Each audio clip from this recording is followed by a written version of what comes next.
The buzz of a chainsaw cuts the frosty air of a Shannon County dawn.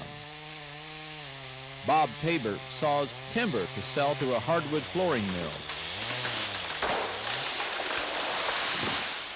A lot of people in this area work timber for a living, but seldom seen is the way Bob Tabor does it.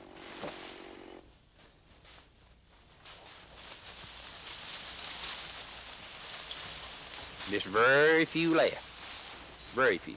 I can remember back when I was a boy, why, you know, everybody logged with horses and mules. My dad had them back in the 40s. He always kept mules, and then when I started on my own, I was 21 years old when I bought my first truck and logging outfit, and I just started with mules, and I've always had mules since then. They're sisters named Kim and Kate. With Bob at the reins, they're a logging team.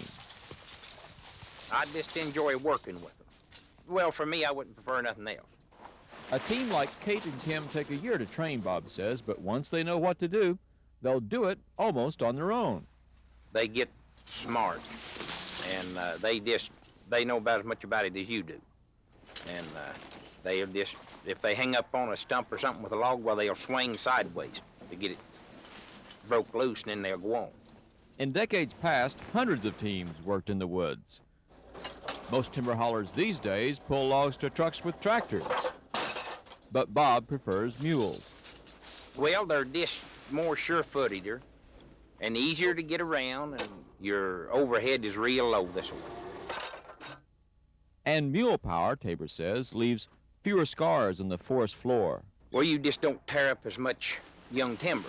If you got the heavy equipment, you got to work fast, and because it usually takes about 4 men with one of them crews with heavy equipment to make it pay off.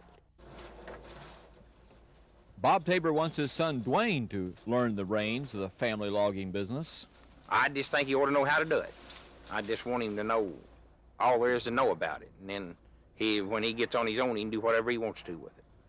Is what you do with your mules, the way you train them, the way you work with them, is that something of a disappearing way of life? Yeah, I believe it is. I don't believe you see very many more like that. But I'd say there's any amount my age and younger that wouldn't even know how to put the harness on one. So you're passing something of a legacy on to your son? Yeah, I think I am.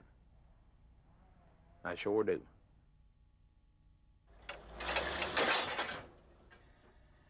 Bob and Dwayne and Kim and Kate, harnessing mule power in the Ozark timberland.